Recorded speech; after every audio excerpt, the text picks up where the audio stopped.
बांग्लादेश के कई शहरों में हजारों लोग सड़कों पर उतर आए, हाथों में मशाले, जय श्री राम के नारे और एक ही मांग, न्याय। विवाद की शुरुआत होती है एक तस्वीर से। आरोप है कि इस्लामिस्ट प्रोटेस्ट के दौरान भगवान श्री राम की तस्वीर का अपमान किया गया। लेकिन क्या यह सिर्फ एक धार्मिक विवाद है या फिर बांग्लादेश की बदलती राजनीति, माइनॉरिटी राइट्स और साउथ एशियन जियोपॉलिटिक्स का एक नया चैप्टर? आज हम समझेंगे पूरी कहानी को। सबसे पहले बैकग्राउंड समझते हैं। बांग्लादेश की आबादी लगभग 17 करोड़ है। इसमें लगभग 90% लोग मुस्लिम हैं। हिंदू समुदाय देश की सबसे बड़ी माइनॉरिटी है, जो करीब 7 से 8% आबादी का प्रतिनिधित्व करती है। बांग्लादेश की स्थापना 1971 में सेक्युलर प्रिंसिपल्स पर हुई थी, लेकिन पिछले कुछ दशकों में सेक्युलर और इस्लामिस्ट राजनीतिक धड़ों के बीच संघर्ष लगातार देखने को मिला है। इसी बैकग्राउंड में जून 2026 का विवाद उभर कर आता है। अब समझते हैं इस घटना के ट्रिगर पॉइंट को। इसकी शुरुआत होती है गाईबांधा डिस्ट्रिक्ट के पालशवाड़ी क्षेत्र से। कुछ हिंदू संगठनों के मुताबिक भगवान श्री राम की मूर्ति का अपोज कर रहे कुछ इस्लामिस्ट प्रोटेस्टर्स ने भगवान श्री राम की तस्वीर का अपमान किया और उसके ऊपर जूते भी रखे, जिसने हिंदू रिलीजियस सेंटिमेंट्स को हर्ट किया। अब समझते हैं भगवान श्री राम की मूर्ति कंट्रोवर्सी को। यह पूरा डिस्प्यूट शुरू होता है भगवान श्री राम की 81 फुट लंबे मूर्ति को बनाने के प्रपोजल को लेकर। हिंदू संगठनों ने इसका स्वागत किया और प्रोजेक्ट को धार्मिक और सांस्कृतिक सिंबल बताया। वहीं कुछ इस्लामिस्ट ऑर्गेनाइजेशन ने इसका विरोध किया और इसके कंस्ट्रक्शन को रोकने की मांग की, जिसके बाद तनाव और बढ़ने लगा और फिलहाल के लिए इस प्रोजेक्ट को होल्ड पर डाल दिया गया।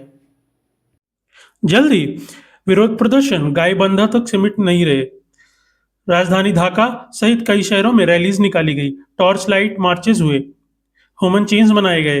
नेशनल प्रेस क्लब के बाहर भी बड़े प्रदर्शन हुए। प्रोटेस्टर्स ने जय श्री राम और माइनॉरिटी राइट्स के समर्थन में नारे लगाए। हिंदू ऑर्गेनाइजेशंस ने दोषियों की गिरफ्तारी और कठोर कार्रवाई की मांग की। कई स्थानों पर शांति बनाए रखने के लिए पुलिस तैनात की गई है। प्रदर्शनकारियों की कुछ मुख्य मांगे थी। पहला, भगवान राम की तस्वीर के अपमान के जिम्मेदार लोगों की तुरंत गिरफ्तारी। दूसरा, माइनॉरिटी कम्युनिटीज के धार्मिक अधिकारों की सुरक्षा। तीसरा, मंदिरों और धार्मिक स्थलों की सिक्योरिटी बढ़ाना। चौथा, भगवान श्री राम के स्टैचू प्रोजेक्ट को दोबारा शुरू करना। और पांचवा, बांग्लादेश में सभी धर्मों के प्रति सम्मान और सुरक्षा की गारंटी। कुछ हिंदू संगठनों ने भी इस प्रोटेस्ट में भाग लिया, जैसे बांग्लादेश हिंदू बुद्धो क्रिश्चियन ऐक्य परिषद, बांग्लादेश पूजा उद्यापन परिषद और हिंदू महाजोत।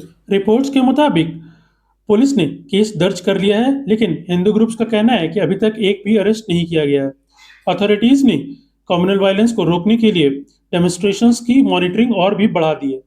ऑफिशियल्स ने लोगों से अपील की है कि कम्युनल हार्मनी को बनाए रखे और लॉ एंड ऑर्डर का पालन करें। ये प्रोटेस्ट ऐसे समय में हुआ है जब बांग्लादेश खुद 2024 के अपराइजिंग के बाद हुए पॉलिटिकल ट्रांजिशन से गुजर रहा है। कुछ एनालिस्ट का कहना है कि बांग्लादेश में माइनॉरिटी राइट्स, सेक्युलरिज्म और इस्लामिक ग्रुप्स के इन्फ्लुएंस को लेकर डिबेट बहुत ज़्यादा तेजी से बढ़ रही है। अब समझते हैं भारत के लिए ये क्यों महत्वपूर्ण है। इंडिया बांग्लादेश की घटनाओं पर नजर रखता है। इसका एक कारण बांग्लादेश में रहने वाली हिंदू माइनॉरिटी है। दूसरा कारण दोनों देशों के गहरे राजनीतिक, आर्थिक और सुरक्षा संबंध है।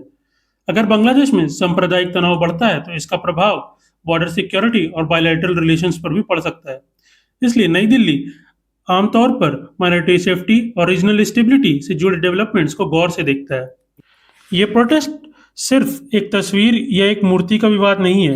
ये बांग्लादेश में आइडेंटिटी, सेक्युलरिज्म, माइनॉरिटी राइट्स और पॉलिटिकल ट्रांसफॉर्मेशन के बीच चल रही बड़ी बहस का हिस्सा है। आने वाले महीनों में सरकार की कार्रवाई और सामाजिक प्रतिक्रियाएं तय करेंगी कि ये विवाद शांत होता है या बांग्लादेश की राजनीति में एक बड़ा मुद्दा बन जाता है। साउथ एशिया के जियोपॉलिटिक्स में बांग्लादेश की स्थिरता बहुत महत्वपूर्ण है और इसीलिए पूरा क्षेत्र इस कहानी को ध्यान से देख रहा है। अगर वीडियो अच्छी लगे तो लाइक और शेयर करें और कमेंट में अपनी राय जरूर बताएं और सब्सक्राइब करें द जियोपॉलिटिकल स्पेक्ट्रम को फॉर मोर जियोपॉलिटिकल अपडेट्स।